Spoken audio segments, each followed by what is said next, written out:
Olá, advisors, tudo bem? Mais um episódio do Trigo no Coffee. Eu acho que vocês vão gostar bastante. Eu gostei muito do papo que eu tive nos bastidores. Eu estou aqui com meu colega, o Rafael Christensen, da B-Side. É uma casa muito diferenciada, eu acho que posso dizer até que sofisticada. Espero que vocês gostem da conversa. Tudo bem, Christensen? Tudo bem. Falei certo ou não? Christensen. Christensen, pronto. Christensen, apesar que as pessoas em geral falam Christensen ou Christiansen, né? Christensen. Exato. É um sobrenome de origem? Dinamarquesa. Exato. Muito bom. Primeiro eu queria agradecer o convite da Trígono. Já conheço a casa há muitos anos. É uma referência, né, acho que no mundo de investimento, não é só no mundo de renda variável. E fiquei muito feliz aqui com o convite. Então, quero agradecer, antes da gente começar o bate-papo, gratidão pelo convite e a oportunidade de a gente poder falar. Legal. A gente que agradece, é muito importante para a gente mostrar para o mercado, né, pessoas assim relevantes, pessoas que têm uma experiência ímpar, né, e a gente gosta muito de trazer assim personalidades aí com você, enfim, a gente fica muito, muito feliz também de aprender também, né. Mas para a gente começar, né, a gente fala que é o nosso momento inicial, né, para a turma conhecer, quem que é o Rafael Christensen? Como é que você prefere ser chamado? Rafa Christensen? Pode me chamar as pessoas em geral falam Christiansen, né, no mercado. Então, Christensen. Me chamam do jeito errado, eu já estou acostumado. Você sabe que eu uma vez eu fui para Singapura, foi muito engraçado, né, porque meu sobrenome é italiano, Fusaro, e os asiáticos têm uma dificuldade de falar, né? Fusaro, né? Fusaro. E eles começaram de Fusarô. Aí ficou Fusarô, Mr. Fusarô. Então tá igual o Christiansen. Ter sobrenome chique é outra coisa. Mas quem que é o Christian? Me conta a sua história. Olha... Você é casado, não é? Tem filho? Eu sou casado.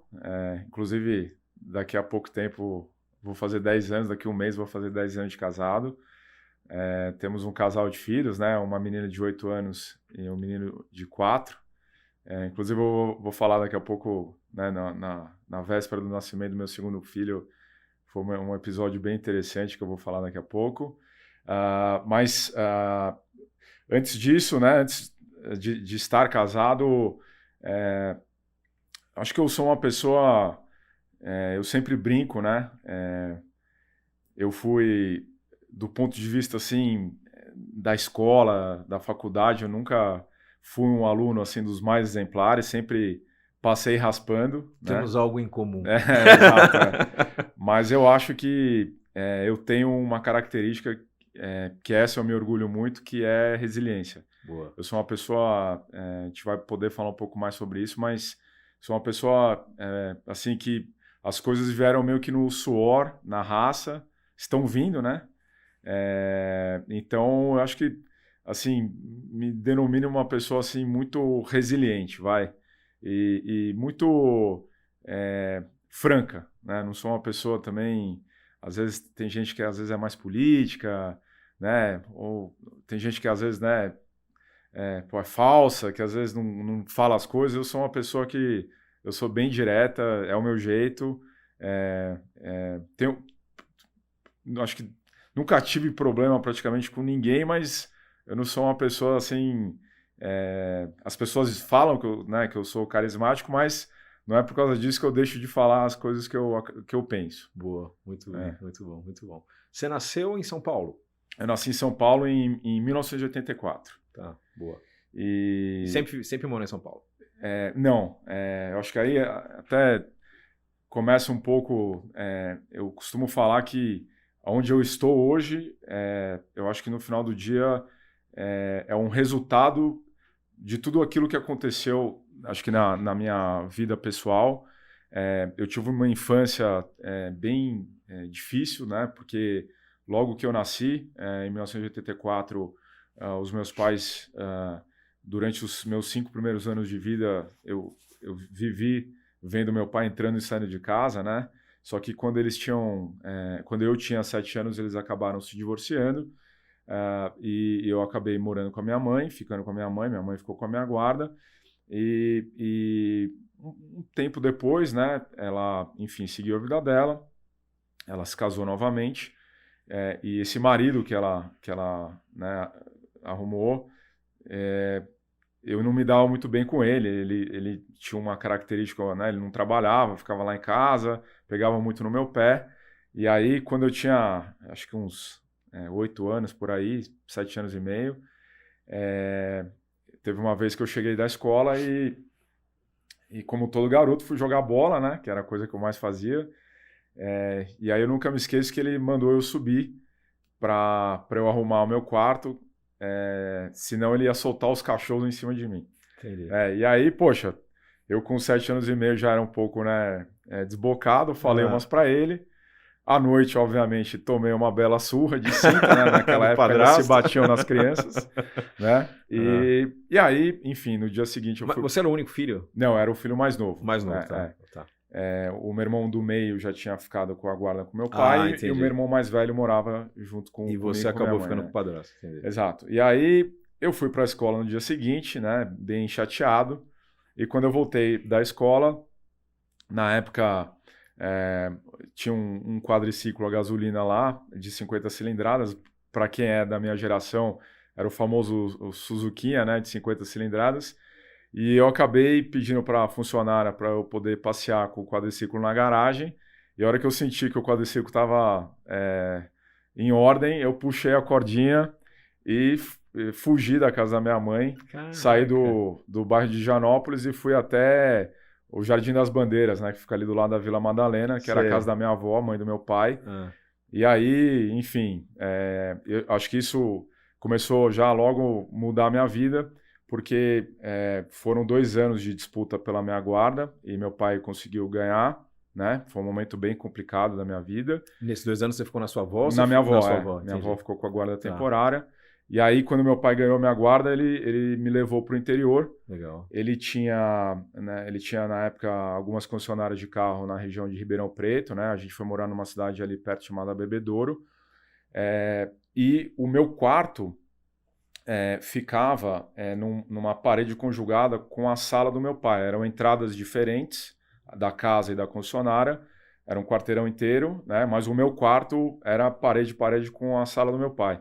Então eu brinco que, assim, nem se eu não quisesse, eu não tinha, né, aprendido a ser vendedor. Entendi, porque eu fiquei por osmose, eu brinco que eu virei comercial por osmose. Dos 9 até os 14 anos, eu literalmente passei, se eu não estava na escola ou no clube jogando tênis, eu estava no meu quarto escutando meu pai vender carro, né? Entendi. Meu pai tinha uma característica que ele tinha uma prancha que quando ele vendia o carro ele riscava assim com a caneta amarela e ele adorava bater o telefone quando ele vendia, né? Gritava, vendido. Então, assim, à noite eu roubava a chave, né? O molhão de chave quando ele dormia e entrava na sala dele, ficava lá sentado e me imaginando vendendo o carro quando era adulto, né? E aí, infelizmente, em 99, né? Eu tinha uns 14 anos, 15 anos, houve aquela desvalorização do dólar, né? E meu pai acabou enfrentando ali, ele quebrou na época, né? Pediu RJ e nós voltamos para São Paulo. E aí eu acho que aquilo foi um divisor de águas, né? Porque eu era o filho mais novo, né? Diferente dos meus irmãos que tinham tido uma situação mais privilegiada, né? Pô, voltei para cá, numa outra realidade, né? Enfim, e geralmente vida... é o contrário, né? Geralmente o caçula é o que tem mais benefício. Mas enfim, né? Para quem não estava acostumado, eu morava no interior, né? Pô, voltar para São Paulo, pegar ônibus aqui no Morumbi, pô, foi uma época ali, né? Meu pai fazendo de tudo que era possível, mas as coisas muito controladas, né? Mas enfim, eu sou muito grato aí essa época da minha vida, porque eu acho que foi assim, nesse momento tão difícil que eu não fiquei esperando nada de ninguém, né? Então, logo 3 anos depois, quando houve a época do vestibular, eu quis prestar economia, né? E na época era o IBMEC, que ainda era lá na Paulista, na Maestro Cardim, não existia o INSPER ainda, né? E eu consegui, eu não era um aluno, né? Como eu falei, exemplar, mas consegui passar ali na 5ª, 6ª lista de chamada e fui para lá. E para eu poder me virar na época, tinha que comprar um laptop, e eu tinha um tio, né, que na época é o meu tio Márcio, né, que fabricava os iates, os Ferretti, e na época ele estava super bem financeiramente e ele me ajudou na época. A comprar um notebook. Ele me deu $5.000, eu comprei um laptop, naquela época um laptop custava uns $3.000, né, era tudo trazido com muamba para o Brasil, né, não tinha nem loja em shopping. E o resto do dinheiro, eu comprei um Ford Ka 1.0, né? Meu pai era revendedor Ford, então não podia trair, né, a marca.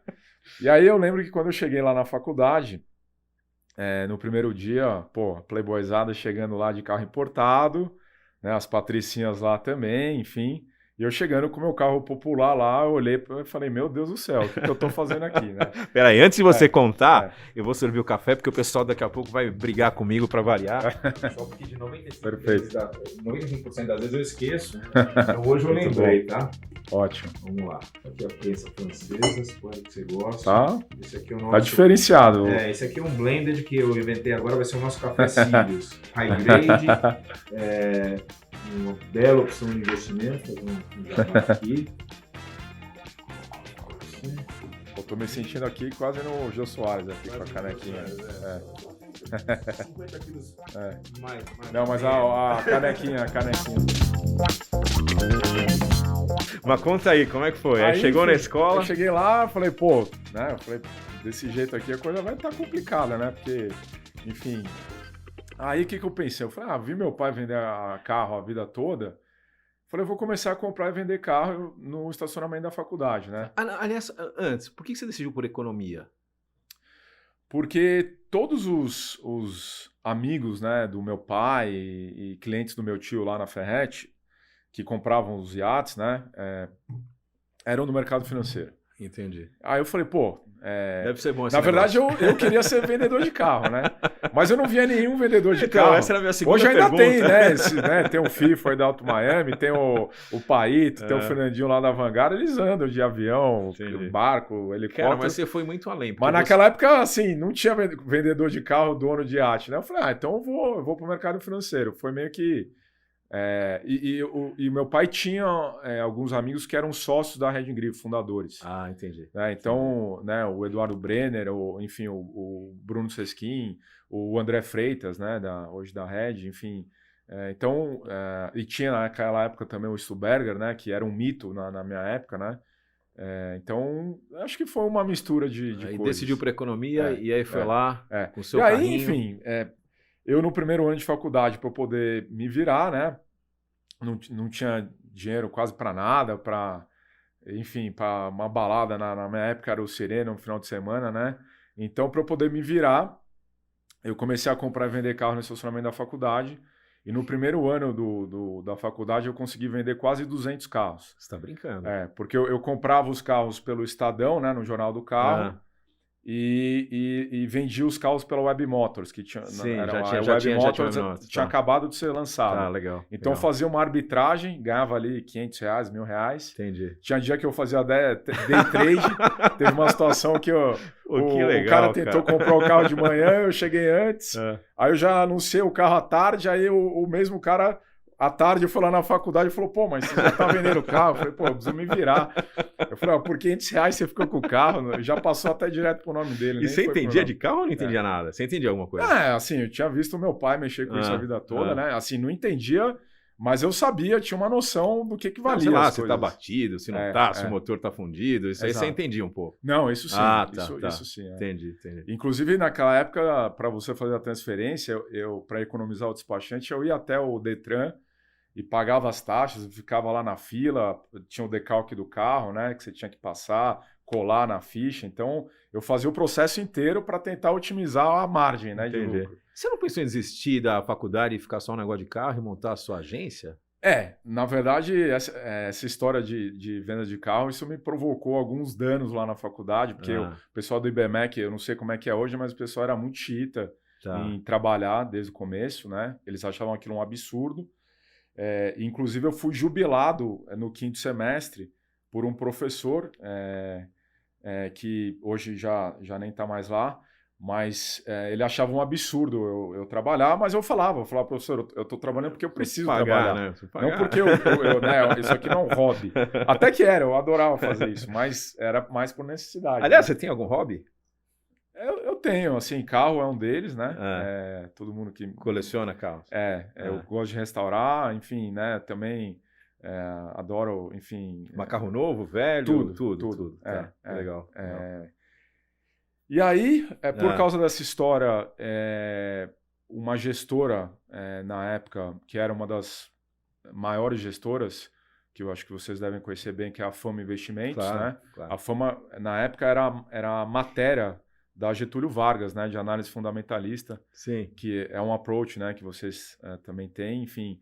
E o Fábio Maurício, na época, o André Ribeiro, da Brasil Capital, e o Christian Klotz, acabaram me contratando lá por causa da história da venda dos carros. Me deram uma oportunidade de emprego logo no primeiro ano da faculdade. Então, eu virei vendedor de carro na hora do almoço, nas horas vagas. Trabalhava num período e estudava o outro, porque a faculdade ia invertendo os horários, né? Tá. No semestre. Então, aí eles iam... Não, mas a Fama te contratou, foi isso? Me contratou como estagiário. Como estagiário. Estagiário na área comercial. Mas foi em função... o cara falou, esse cara vende carro, vai saber vender alguma coisa. Exatamente, Que aí, legal. Na época, a Juliana Riffer, né, era minha chefe lá, hoje ela é sócia da Brasil Capital. Mas foi assim, foi um período, acho que... Eu brinco que... acho que essa fase da vida é que realmente você trabalha muito, né? Porque eu acho que entre estudar e trabalhar... Não sobrava muito tempo para dormir. Eu não dormia naquela época 4, 5 horas por dia. Aquilo ali sim era uma época difícil, né? Esse comecinho.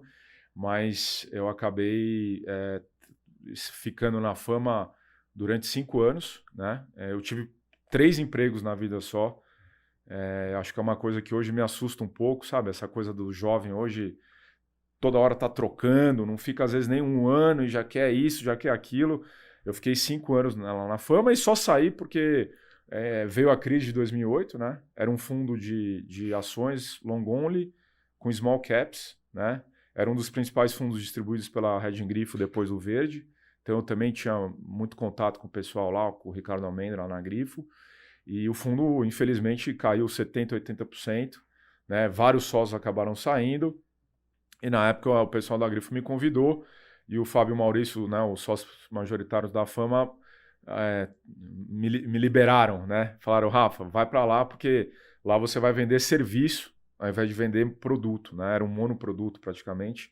E foi muito legal porque... Você ficou quanto tempo na Fama? Eu fiquei 5 anos. 5 anos. Começou como estagiário e saiu como? Eu saí como, um pleno, um analista pleno. Tá. E era muito legal. Mas na área comercial? A Fama, né? Era um lugar que...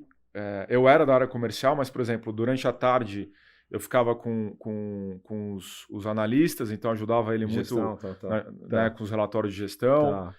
No final do dia tinha que fechar o mercado, então eu ia para a mesa fazer a boletagem, né, nos fundos, né?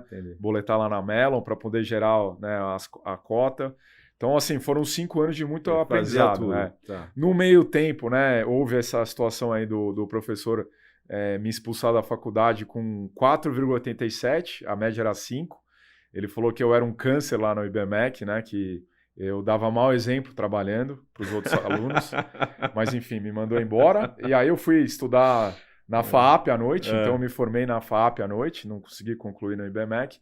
Mas também, sinceramente, acho que não fez muita diferença na minha vida, porque eu sempre fui um cara, assim, como eu disse, muito trabalhador e muito esforçado, né? Eu acho que as minhas conquistas vieram muito mais pelo suor do que, enfim, não me acho um cara nada brilhante. Me acho um cara comum, mas muito trabalhador. Aliás, o meu lema é nada resiste ao trabalho, né? Eu sempre falo isso dentro da B-Side, isso ecoa lá dentro. Muito bom. E aí, quando eu fui para a Reding Grifo, a Reding Grifo tinha acabado de ser vendida para o Credit Suisse. Então eu brinco que eu entrei na Grifo e depois de quase 8 anos eu saí do Credit Suisse. Porque eu consegui conviver com vários sócios fundadores saindo, né? Eu não era sócio, mas eu convivi com vários deles. Certo. E eram realmente assim, era uma referência. Eu acho que como time de private banking era uma seleção brasileira na época lá, tipo de 94 a 2002. Eu acho que se o time tivesse ficado junto até hoje, talvez fosse um private maior do que o próprio private do Itaú. Agora você falou uma coisa interessante, né? Você, primeiro, quando você saiu da sua casa, que eu achei bárbaro, com 8 anos, já teve uma atitude assim, pô, de uma criança de 8 anos, difícil, né? Você sair, assim, desbravar, né? Isso que me chamou a atenção. E segundo, quando você falou para mim que, poxa vida, eu olhei, não meu pai que no vendedor, mas eu olhei quem é que estava melhor ainda, né? Então isso é uma coisa, isso é uma característica, a sua característica, você olhar sempre para frente, assim, você acha que você sempre olha quem está melhor e você tenta se espelhar? Eu acho que sim, né? Como eu disse, assim, por exemplo, eu não fiz pós-graduação, mas hoje eu tento ler muito, eu tento assistir, né, muito podcast, eu tento me espelhar muito em pessoas, né, que eu ainda tenho 40 anos, né, eu ainda tenho muita coisa para aprender e para viver. Então, é uma característica, sim, com certeza. Pô, muito bom, porque acho que isso pula, né? Você não tem que passar. Acho que do meu pai, o que eu, assim, né, eu sou muito ligado ao meu pai. Assim, a gente se fala todo dia. Todo final de semana, meu pai ele é viúvo, né? Então ele já cuida dos meus irmãos há 8 anos sozinho. Meus irmãos têm 13 anos, então todo final de semana eu tento estar com ele para ajudar ele. Mas assim, ele trabalha hoje ou já aposentou? Ele trabalha. Tá. Mas assim, do meu pai, eu acho que eu puxei muito essa característica. Eu acho que essa coisa, primeiro da resiliência. Segundo, de ser um cara honesto, franco, né? Meu pai, sempre ensinou muito os valores pra gente, né? Você usa mais a sua intuição ou mais a razão, você acha? Intuição, com intuição, certeza. Essa é toda a crítica do empreendedor, né? Não tem jeito. Acho que 90% é intuição. Muito bom, legal.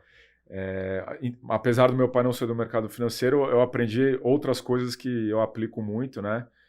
E eu acho que o meu pai também tem um lado, assim, muito carismático. Meu pai às vezes chega em restaurante, ele já quer chamar o garçom, enfim, já quer ficar amigo. Aquele vendedor nato. Ele vai pro hospital, ele fica amigo da enfermeira, dá caixinha pra enfermeira. Assim, meu pai é uma figura interessante.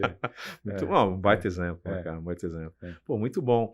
E me fala o seguinte, nessa sua carreira, né, profissional, que a gente agora foi pro segundo bloco, que é falar um pouco mais desse lado do Christian, né, de trabalho, você já pensou em desistir alguma vez assim, não? Porque, pô, não. Teve, assim, né,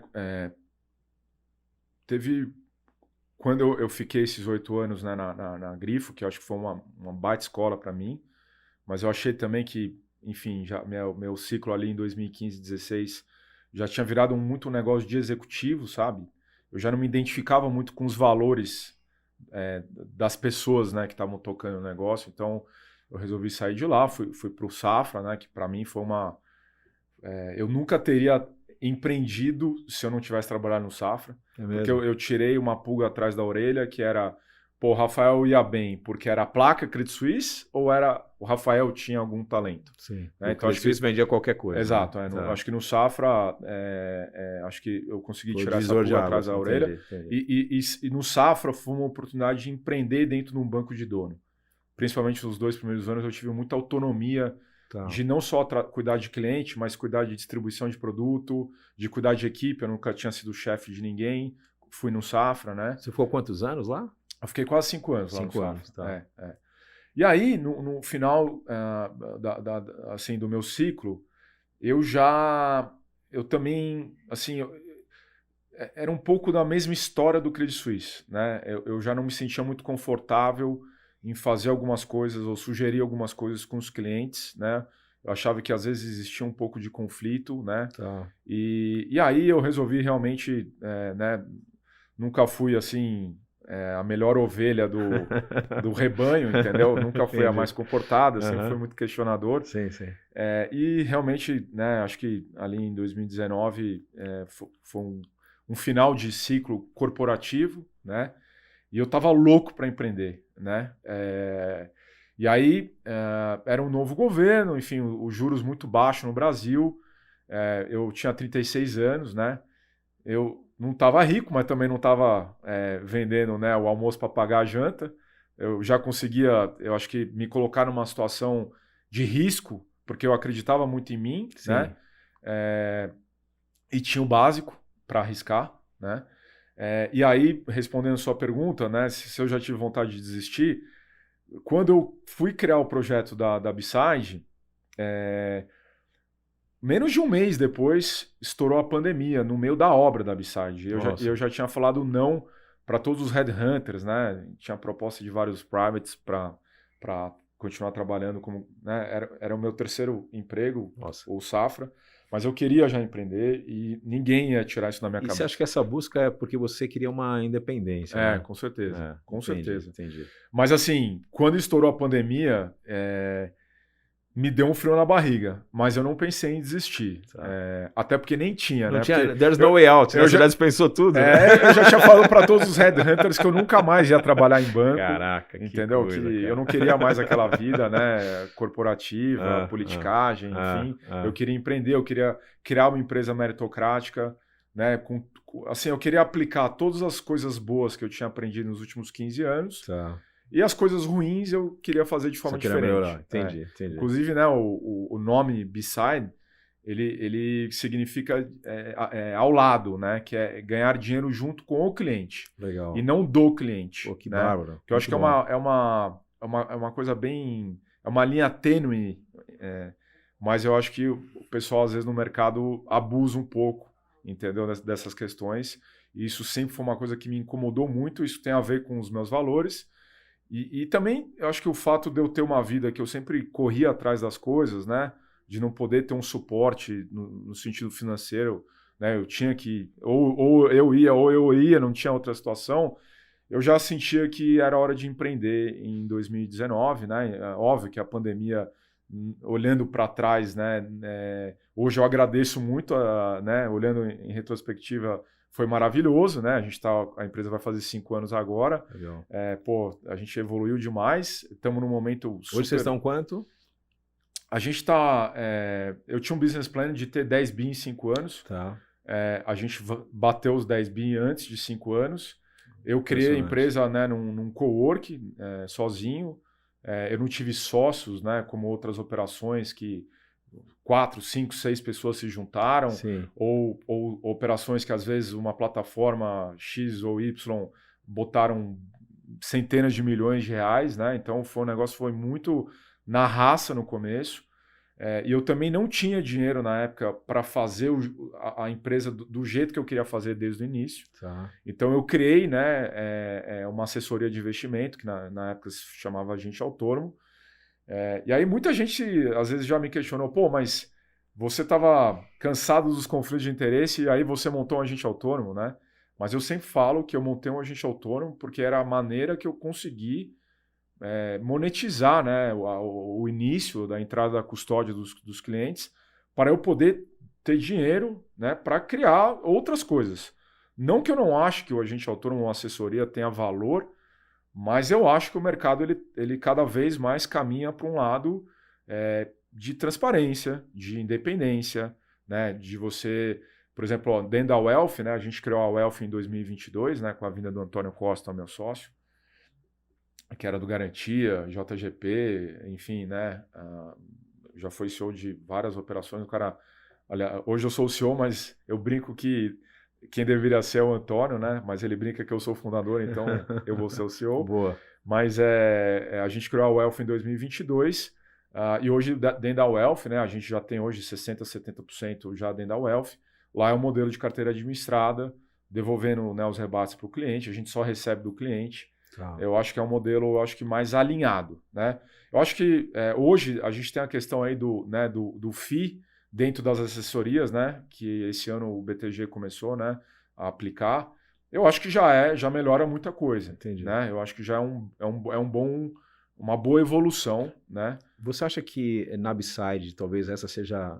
eu adorei essa questão do nome, né, de estar ao lado, né? Mas isso é uma coisa que a gente vê hoje, né, uma enxurrada aí de infelizmente, né, de ver no mercado, de COI, enfim, Sim. alguns assessores que às vezes não respeitam muito isso, né? E aí você está dizendo que, poxa, vocês conseguiram, né, montar um modelo que realmente caminha ao lado do cliente, mas que muitas vezes eu imagino que deve ser difícil, né? Porque a gente está num mercado aí Sim, cada sim. vez mais desafiador. Como é que é isso aí? Olha, durante os 2 ou 3 primeiros anos da B-Side, eu fui chamado de louco por muita gente. Porque em 2022 eu quis montar o Elf, né? Eu tinha permissão para fazer isso, né? E assim, no começo era uma estrutura com economista, com analista, com trader, né? Custava muito caro. Sim, sim. E durante muito tempo a minha empresa ela deu muito prejuízo, né? Só que eu sabia o caminho onde eu estava indo. Apesar Certo. de ser muito arriscado, eu sabia que se eu não fosse para esse modelo, né? A hora que eu quisesse fazer a virada, como eu vejo muitas operações hoje tentando fazer isso, já seria tarde, Entendi. né? Porque você tem uma O curva de modelo aprendizado, já tá poluído né? também, E, né? pô, normalmente quem chega antes bebe água Sim, limpa, sim, né? sim, Então verdade. hoje eu vejo muitas assessorias tentando pivotar o modelo, inclusive as plataformas hoje também não são a favor disso, elas querem que você fique lá no sistema, né, de assessoria. Sim. Então, assim, às vezes é uma questão de não poder, às vezes é uma questão de mesmo que você possa, não é tão simples assim, né? Claro. Então, eu acho que isso foi muito arriscado, mas deu muito certo, né? Porque hoje a gente tem um modelo lá de carteira administrada que vem escalando muito, né? A gente, todo ano aí a gente vem dobrando de tamanho e a gente criou uma área muito interessante lá na B-Side, que hoje é uma das líderes de mercado, que é uma área de investment banking, né? Desde o ano passado veio um time inteiro, né, que havia trabalhado na RB Capital, que foi pioneira no mercado de estruturação de CRI, depois trabalharam no Credit Suisse, né, com o Zé Olímpio muito tempo, depois foram 4 anos, né, tocaram essa área de estruturação de crédito na XP, então eles se desligaram para se juntar comigo ano passado. Então, do ano passado para cá já são quase 40 operações de estruturação de CRI, quase 3 bilhões de operação já liberados. Muito bom. E eu sempre, perseguindo essa questão de evitar o conflito de interesse, eu sempre, né, dei muita autonomia para as áreas dentro da B-Side, né, serem independentes. Uma unidade de negócio. Então, poxa, você tem uma área de crédito, né, dentro da Wealth que aprova as operações que vêm do lado do IB, e mesmo que elas sejam aprovadas, existem limites. Então, hoje a gente tem já quase mais de 50% dessas operações da área de investment banking sendo distribuídas para o mercado, né? Então, hoje temos mais de 20, 30 clientes institucionais legal. entre tesourarias Você faz o cross-selling. e assets, né? Tá. E aí eu acho que esse é o ponto que eu acredito muito. Eu acho que eu vejo hoje que as operações elas abusam muito, né, de tentar puxar o ROA, né, rentabilizar a carteira de investimento, e aí começam a fazer besteira com os clientes. Tá. Então começa a vender muito COI, vende NTNB muito longa, né, porque os spreads são muito altos. Sim, sim. E eu acho que aí abusa um pouco e isso não dá certo a médio e longo prazo. Tá. Né? O ROA de investimento, ele é um ROA, não é um ROA grande, né?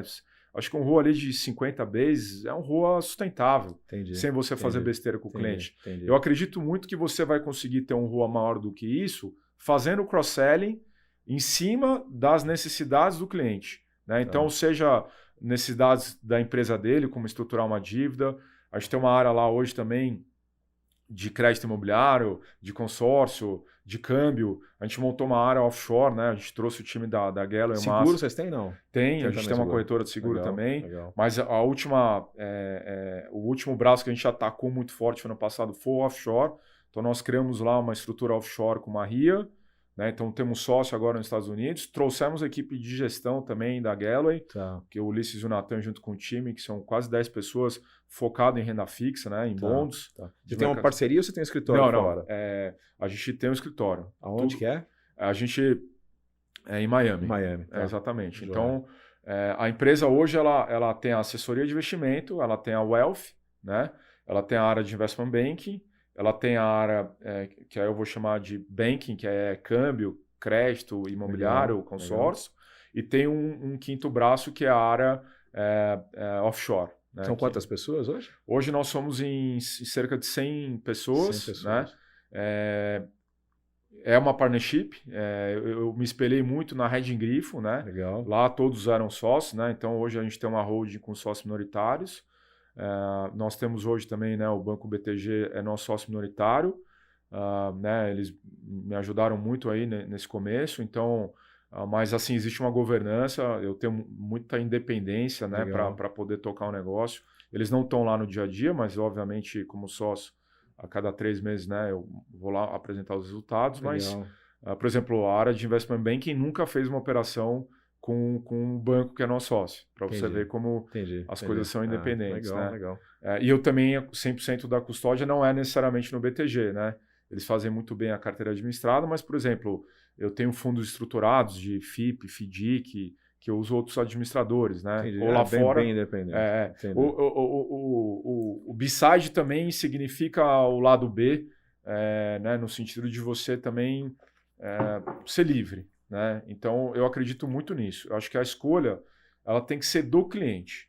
Então, eu acho que quando começam a discutir acho que está em discussão agora essa coisa, se é assessoria ou a wealth, eu acho que no final do dia você tem que ter tudo pronto, funcionando, e deixa o cliente escolher o que é melhor para ele.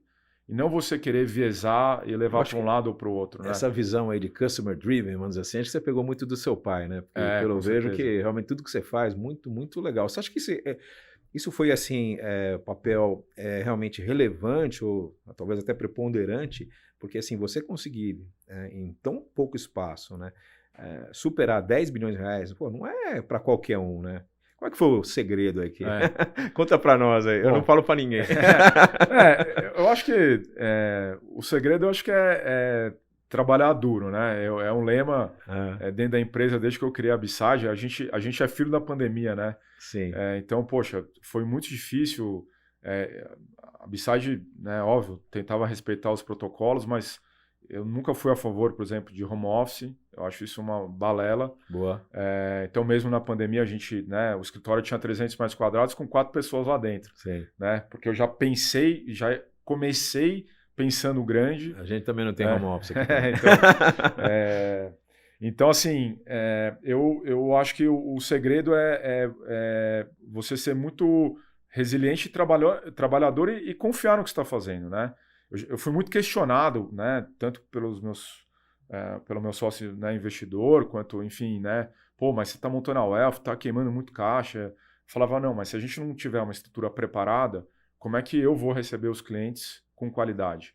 Então, eu achava que você tinha que fazer o investimento antes e não trazer os clientes para depois fazer a estrutura. Porque aí você só vai ter uma chance com o cliente, né? Sim. O comercial do Axe, né? A primeira impressão é que fica, né? Então... eu acho que esse é o conceito de empresário, né? Porque eu acho que a diferença entre o empresário e o empregado é esse, porque você tem que arriscar. Porque se você trouxer uma coisa sem investimento, você não está sendo empresário, né? Exato, eu acho que a grande diferença é essa, né? Você tem que tomar risco. Inclusive, assim, vários... amigos, né? A gente acaba sendo colega, né? Mas alguns deles até tentaram comprar a B-Side no meio do caminho e como não dava negócio, eles saíam por aí falando que a B-Side ia quebrar. Então, assim, durante muito tempo, né? O meu sócio falava, mas a empresa vai quebrar. Eu falava assim, olha, eu tô colocando dinheiro aqui e eu tenho certeza que não vai quebrar. Agora, então, a empresa hoje é super rentável, graças a Deus. E eu acho que o mercado ele vai caminhar para esse lado, porque acho que houve um oba-oba muito grande, né? Teve muita operação aí que quis virar corretora, né, para dizer que é corretora, e isso é público, né? Sai nos jornais, então os balanços são públicos também, né? Eu acredito muito que você tem que manter os custos baixos. Então hoje a gente tem uma estrutura de holding, a gente não é corretora, a gente consegue fazer emissão, a gente consegue fazer gestão, inclusive offshore, né? Sem precisar ter uma carga regulatória e tributária tão alta. Então é por esse caminho que a gente vai continuar seguindo. E assim, eu acho que é o tempo inteiro também você procurar coisas inovadoras. Então, por exemplo, ontem eu estava com uma turma e a gente está pensando agora em fazer a tokenização dessas estruturações de dívida através de token. Legal. E colocar isso, por exemplo, em plataformas como o mercado Bitcoin. Entendi. Poxa, entendeu? Para você poder levar, né, essas oportunidades que normalmente ficam para um público mais restrito, né, para você poder levar isso para um público, para um mar mais aberto. Super além do óbvio, que nem a gente. Então, assim, eu acho que é o tempo inteiro. Hoje eu não cuido mais no dia a dia dos clientes, né? Eu passei meus clientes hoje para a equipe. A gente tem uma equipe hoje de 20 pessoas na área comercial. Legal. Então, hoje eu fico muito mais... engendrando aí, tentando desenvolver essas exatamente, coisas. Né? Pô, legal. Apesar que não... de novo, eu venho falar aqui, né? Não sou pós-graduado. Uma vez por ano, né? O BTG me convida para... Fomos para Harvard. O ano passado fomos para Columbia. Esse ano vão para Wharton. Então, eu estou tendo a oportunidade aí de... Cara, mas eu vou te falar uma coisa. Uma vez, eu como RI, né, que eu fui de uma empresa, e como a empresa era uma empresa de seguros, e era líder, né, no mercado, enfim, principalmente na América Latina, e de referência, inclusive, mundial. E então, muitos estudantes, eles pediam para fazer palestra e falar sobre o mercado segurador. Então, eu recebia, né, sei lá, umas 3, 4 universidades, às vezes, por ano, de fora. E uma vez eu recebi a turma de Harvard, né? Cara, sinceramente, eu percebi que eles têm assim, um potencial muito grande, sabe? São pessoas extremamente inteligentes, né? Porque para entrar lá, mas não eram que faziam as perguntas mais inteligentes. E aí eu descobri por quê, porque faltava muita bagagem, né? O que você está falando aqui. A questão, por exemplo, a gente fez uma outra, tudo bem que acho que era pós, não era bem universitário, mas um pessoal da Universidade de Miami, né? Cara, os caras fizeram perguntas brilhantes, deram ideias fantásticas, a gente colocava o business model e tal, porque tinha gente que já trabalhava, entendeu? Então tinha uma visão um pouco diferente. Então essa questão que você traz, né, de você começar muito cedo, né, pai vendedor e tal, cara, é uma experiência que às vezes não tem preço, né, porque você vai testando as coisas que não dão certo. Né? Não é só acadêmico. Né? Exato. Eu acho que no final do dia não pode ser nem um 8 nem um 80. Eu acho mix, que né? Tem que ser um mix. É isso mesmo. Porque também, né, quantos colegas da faculdade que eram quadro de honra, né? Você olha e de repente não tiveram um caminho profissional, né? Enfim, como agora, outros... Cristian, antes da gente encerrar, que a gente chama esse módulo agora é o grão em grão, de grão em grão na carreira profissional, eu queria...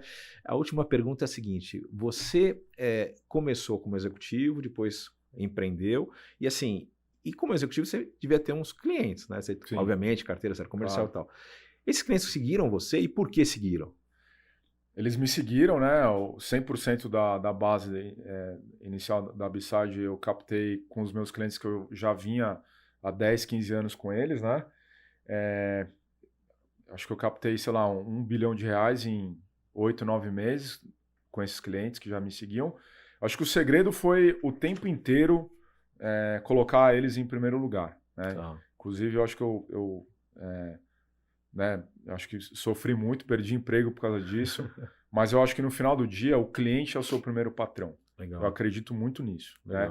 E eu acho que eu tive a sorte também de encontrar os clientes que valorizaram, né, o que eu fiz por eles. Né? Porque às vezes eu já também já vivi, às vezes você ser muito fiel com o cliente e às vezes ele...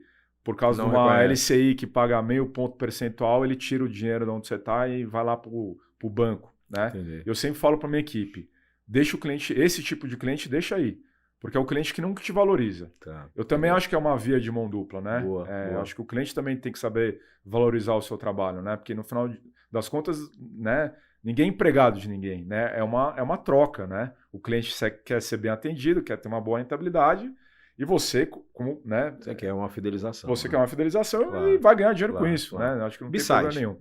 Isso, exato. Bom, a gente entra num bloco agora que é bem legal. É um bloco que é para você fazer seu jabá aí, que eu falo para os seus clientes, que é o café com clientes, né? E aí a gente sempre pergunta aí, os produtos que você oferece, né? Você já contou assim um pouco, né, das linhas, né? E as recomendações, né, que você acha que são importantes assim para o cliente, né, assim, de repente para os diversos perfis, se você puder falar um pouquinho mais desse contexto de mercado.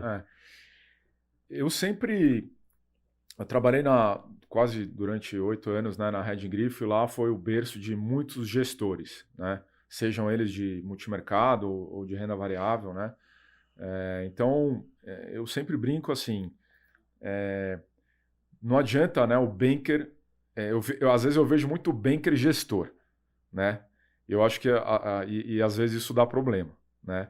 Então eu acho que assim, o banker ele tem que saber o lado dele. Então lá na B-Side, a gente tem uma área de gestão que tem né, o asset allocation, você tem, né, a divisão das classes de ativo, renda fixa, hedge fund, renda variável, offshore, e dentro dessas classes tem as subclasses, né? Então pós-fixado, pré-fixado. Eu acho que o segredo da coisa é você respeitar um asset allocation, porque no final do dia, por exemplo, os juros agora tá super alto, né? Então a coisa que eu mais vejo é todo mundo vende Todo mundo vai ação correndo. e vai lá para renda fixa, É né? isso aí. E aí vai comprar o CDB lá, assim, não é falando mal não, mas compra lá o CDB do Banco Master, né? Às vezes até ali acima do FGC, Sim, sim. e depois ficar rezando, né? É. Para a solução vir, né? Então, assim, eu acho que as coisas não podem ser feitas de maneira radical. Eu acho que você tem que seguir um asset allocation. É óbvio que às vezes você vai fazer ajustes, né, ao longo do Claro, em caminho, função do mas eu mercado. acho que nunca é zero uma coisa e coloca tudo na outra, Tá. né? Eu acho que, por exemplo, a questão de diversificação offshore, por exemplo, não necessariamente é para ganhar mais, mas às vezes é uma questão de diversificação patrimonial mesmo, Entendi. né? O Brasil acho que é um país que historicamente já viveu e vai viver ciclos, independente seja governo de direita ou de esquerda, o cliente tem que ter um pedaço do dinheiro fora do país, né? Então, e hoje, pô, tá muito bom, né? Porque você está comprando muita coisa lá fora com taxas muito altas. Agora teve, né, esse turbilhão aí, né? Acho que até um momento, né, que as ações despencaram, né? Tem muita gente comprando. Então, eu acho que você que é investidor escutar o profissional e o profissional ter a consciência de que ele não é gestor, que ele precisa, né, seguir lá as equipes, não ficar tirando ideias mirabolantes da cabeça. Eu, particularmente, quando fundei a B-Side, coloquei uma faixa lá que estava escrito proibido vender COI. Eu acho que são estruturas, às vezes, muito longas, Tá. que às vezes o cliente acha, né, que tem o capital protegido, mas às vezes né, bate as barreiras logo no primeiro ano, ele vai ficar com mais 4 anos de dinheiro preso. Sim. O Brasil tem um custo de oportunidade muito alto, né? Sim, Que claro. às vezes o cliente não faz a conta, mas Sim. poderia estar lá rendendo alguma coisa, Se não né? tem liquidez. E assim, renda variável para mim, assim, tem que ser uma parte, eu acho que não é uma alocação tática, é uma alocação, acho que estrutural. Eu acho que você, né, ter gestores, né, como é o caso de vocês, que são pouquíssimos no Brasil, mas que tem um track record, né, de consistência, e saber que às vezes tem ano que não vai ganhar mesmo, e faz parte, né? Sim. Mas, poxa, eu acho que a oportunidade também estão nesses momentos, né? Como agora, né? Que o mercado de renda variável está totalmente abandonado, né? Sim. Então, poxa, quantas empresas aí hoje, né, já tradam às vezes abaixo do que tem, às vezes em caixa, ou coisas, né, que a gente vê esdrúxulas acontecendo, mas que, né, às vezes é o trigger do político que às vezes, né, dispara o gatilho e aí sobe muito rápido, e aí a pessoa que está fora tenta entrar e não pega, né? Sim. O pessoal vai tentar tradar cota de fundo e isso eu já vi que não existe isso, né?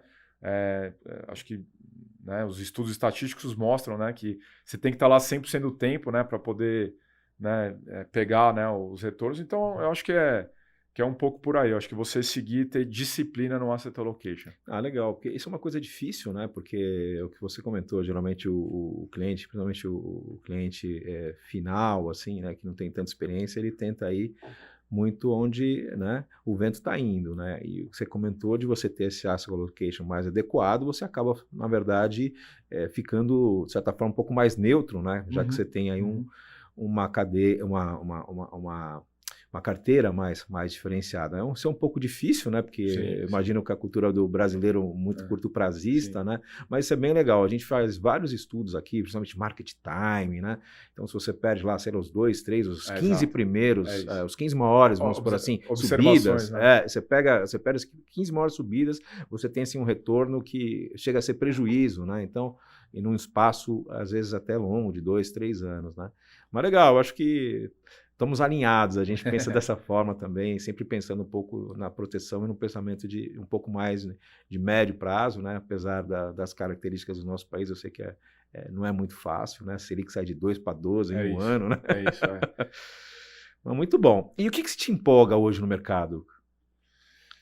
O que me empolga hoje eu acho que é continuar, acho que buscando inovação, eu acho, entendeu? Assim, hoje eu vejo muitas operações tentando pivotar o business, né, para um modelo de multifamily office, de gestão, né? Pô, a gente tomou essa decisão aí há 4 anos atrás. E eu acho que é olhar para frente e ver o que a gente pode fazer de diferente. E eu acho que o mercado aqui é um mercado que eu acho que ainda está em processo de evolução, né? E eu, né, com todas essas tecnologias de blockchain, de Open Finance, eu acredito que, assim, cada vez mais o cliente ele vai ser livre, né? E, assim, o produto vai virar commodity, né, cada vez mais, né? Eu me lembro quando eu trabalhava na Red Grifo, que você só aplicava no fundo verde, que naquela época todo mundo queria aplicar, né? Era o maior fundo do Brasil, com conta na Red Grifo. Hoje, você abre qualquer app de qualquer plataforma, você aplica no verde. Ele é aberto em qualquer plataforma. Os nossos produtos, por exemplo, é mais de 25 plataformas. Então, assim, eu acho que o mercado mudou muito nesse sentido, então o produto ele virou commodity, né? A gente até, né, essas operações que a gente estrutura, que são lá 15% da carteira dos clientes, a gente tenta criar uma diferenciação, mas é só nessa minoria que a gente consegue se diferenciar, o resto, né, vão ser os gestores, vão ser os títulos públicos, etc. Mas eu acho que é você sempre estar pensando um passo à frente, eu acho. Isso é o que legal. Eu acho que essa questão do cliente, acho que por isso que a gente sempre faz live aqui também, para ficar mais próximo, porque no fundo, se você, pelo menos você não dá um retorno, o cliente vai estar, se ele não está satisfeito, ele vai ter informação. Né? Então, acho que isso é daquele período. Né? Então, acho que isso é muito importante. Cristiano, a gente entra na parte final, que é bem legal, a gente chama do último gole ou um bate-papo rápido à la Maria Gabriela, onde a gente faz umas perguntas aí, você vai me respondendo rapidamente. Mas acho que antes disso, eu me esqueci de fazer uma pergunta que acho que é legal. Geralmente sempre faço essa. Qual o melhor conselho você já recebeu na vida? Acho que foi o meu chefe lá que me contratou na Red Grifo, que é o Ricardo Almendra, né, que hoje é fundador da RBR e da Asset. Que ele uma vez me chamou, logo acho que eu tinha 3 ou 4 meses, né? Eu comecei a namorar uma menina de dentro da Red Grifo, né? E todo mundo começou a falar naquele assunto e não sei o quê. E aí ele me chamou numa sala e falou assim, Cristiano, assim, vou te dar um conselho e leva para a vida toda. Ele falou assim, não chame atenção para coisas desnecessárias, entendeu? Então eu acho que é uma coisa que eu aprendi muito cedo, né, lá na Grifo. Então essa coisa às vezes de você, eu vejo hoje as pessoas, né, acho que, por exemplo, rede social, aí mostra o que tem, o que não tem, né, enfim, eu acho que acho que muita exposição, eu acho que né, você acaba atraindo muita energia, né? Nem todo mundo, isso é uma coisa que eu fui aprendendo ao longo da vida, nem todo mundo quer o seu bem, sem dúvida. Então você também tem que saber às vezes se afastar, né, de pessoas que às vezes sugam a tua energia. E eu sou um cara muito otimista com as coisas, né? Então eu acho que no Brasil, ainda mais sendo empresário, eu acho que você tem que ser um eterno otimista, né? Achar que as coisas vão melhorar e não entrar acho que nessa vibe de política, entendeu? De ficar criticando. Eu acho que é olhar as coisas, sempre tentar, né? Eu vejo às vezes o Esteves falando isso nos eventos e eu concordo, assim, né? Eu acho que se a gente for olhar, às vezes a fotografia não pode estar muito boa, mas quando a gente olha o filme, ele é positivo. É, né? A média, né? Quantas coisas melhoraram no Brasil, né? Eu não sou tão velho, né? Eu tenho 40 anos, mas, poxa, nos últimos 20, 25 que eu estou mais antenado, eu vejo como institucionalmente muita coisa melhorou, apesar de estar longe do que a gente gostaria que fosse. Legal. Né? Mas eu acho que é seguir sendo otimista. E se você tivesse 20 anos, o que você diria para o Christian de 20 anos atrás? Nossa, o que eu falaria? Talvez... Em algumas situações eu acho que ser menos acelerado, vai ser mais racional. Acho que enfim, menos impulsivo. Não, acho que foi muita, foi muito sobe e desce. Acho que, né, foram muitas histórias aí. Passei muito perto, muitas vezes, assim, das coisas darem muito errada. Acho que foi muito risco, assim, mas enfim, graças a Deus, né, as coisas estão indo num caminho bom, mas acho que poderia ter sido com menos emoção. Certo que você mudaria nessa parte? Acho que sim. Hoje eu acho que hoje eu sou um cara bem mais ponderado. conservador, bem mais moderado do que eu já fui. Boa. Bom, vamos lá pro nosso bloco, vai. Cidade inesquecível. A Itália, de uma maneira geral, vai. Um lugar que gostaria de ir. O Japão. Japão? Eu tenho um sonho de conhecer o Japão, né, do outro lado do mundo. Já conheci a África ali, no meio da África, naqueles lugares mais inóspitos. Já fui para a Ásia, Laos, Camboja. Agora acho que a próxima, acho que é o Japão. Legal, muito bom. Eu quero aprender a... Ser um cara assim, igual esses analistas, igual vocês aqui, que fazem valuation, fala de múltiplo, entendeu? Um dia eu queria aprender a fazer isso. Não perca tempo, não. Um livro ou um filme que marcou a sua vida, alguma coisa assim? Um Sonho de Liberdade. Sonho de Liberdade. Do Morgan Freeman, né? Que é um filme bem antigo. Sim. Mas aquela cena que ele pega a pedra e a hora que ele tá fugindo da cadeia, que ele fura, né, o cano para fugir no meio do esgoto da prisão. Sim. Foi mais ou menos quando eu saí do mundo corporativo e quis começar a empreender. O sentimento que eu tive foi mais ou menos o mesmo do filme. Um prato preferido? Carbonara. Carbonara. Eu só acho que eu sou carbonara. Você tem alguma música que você gosta, alguma coisa assim, não? Eu sou bem eclético. Então, assim, eu gosto de música peruana, mas ao mesmo tempo eu adoro ficar escutando sertanejo. Rock, eu tava escutando rock vindo pra cá, então legal. Eu sou um cara gosto de tudo. Bem eclético. Boa. Você já fez algum investimento assim, fora da curva? Sei lá, comprou um cavalo? Eu sou um cara muito empreendedor, né? E quando eu fui morar com meu pai, eu fiquei muitos anos sem falar com a minha mãe. E aí depois, quando eu era jovem, lá com uns 20 e poucos, eu fiz constelação familiar, né, terapia. E eu comecei a achar que eu tinha que voltar a falar com a minha mãe. Boa. Enfim, fui procurar ela. E na época ela morava no interior. Ela tinha se mudado para uma cidade chamada Água de São Pedro.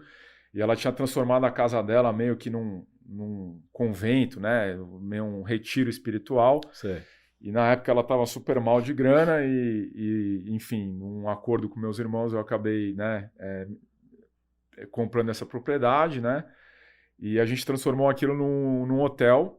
Que legal. Então hoje é um hotel boutique no interior de São Paulo. São Pedro. Em Água de São Pedro, onde tem um grande hotel lá. Sei. Então é um hotel que os quartos são lugares que minha mãe já foi passando pelo mundo, então, enfim, cada lugar é um lugar do mundo.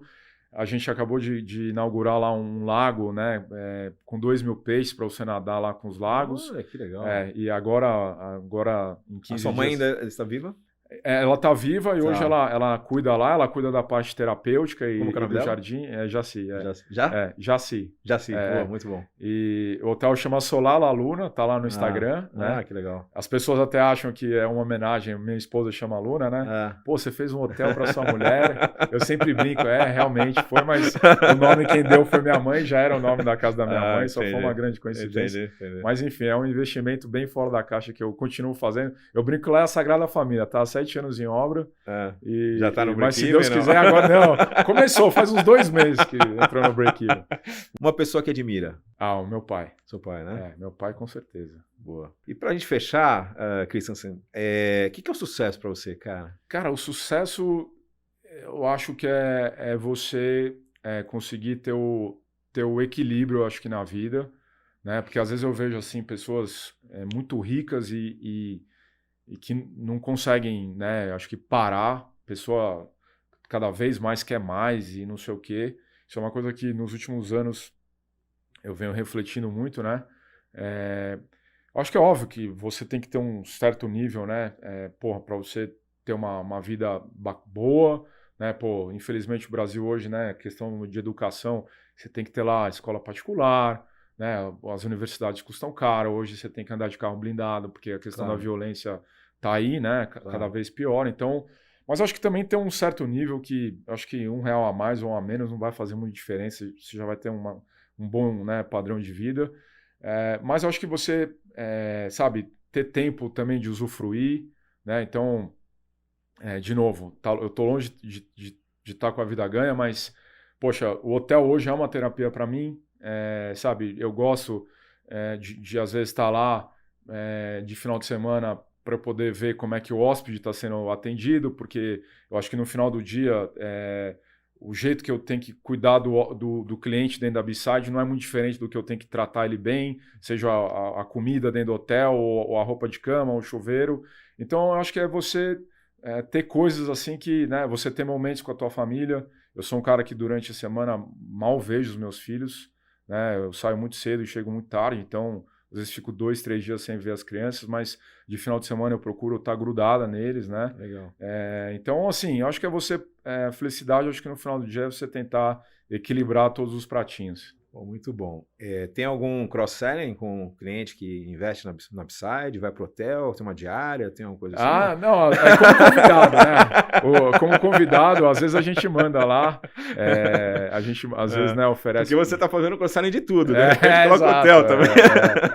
Não, mas como presente, né? A gente vai começar agora, a empresa já pode agora pagar por isso, então a gente vai começar a oferecer agora para os principais clientes uma estadia lá, né? Então, mas é isso. Eu acho que tem mais coisas na minha cabeça aí para fazer de empreendedorismo. Legal, foi muito bom, cara. Agradeço. E uma coisa que eu estudo muito estoicismo, né? Embora seja um negócio difícil de conseguir, né? Você se preocupar com coisas que você não se preocupar com coisas que você pode controlar, né? Mas outro dia eu ouvi uma frase, acho que foi semana passada, que fala assim: alto padrão de vida não significa qualidade de vida, sim, né? Sim. E acho que é um pouco isso que você conversou.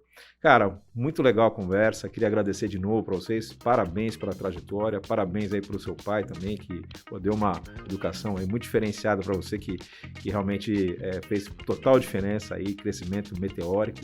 Obrigado. Suzaro, quem agradece sou eu pela oportunidade, aí, pelo bate-papo, e agradecer também o Werner, o Fred, enfim, todo o time aí de vocês, parabenizar, porque não é fácil no Brasil, pô, uma história de asset, de renda variável, né? Acho que você não enche uma mão, né, de casos como a de vocês. Então, eu acho que parabenizar e eu acho que estaremos juntos nessa jornada. Legal. Conte com a gente. Obrigado pela parceria. Advisors, espero que vocês tenham gostado. Mais uma vez, um Trigo no Coffee bastante diferenciado, sempre trazendo pessoas aí com histórias muito, mas muito, muito interessantes, como a do Christian Sen. Acertei. É isso. Tchau, pessoal. Um abraço.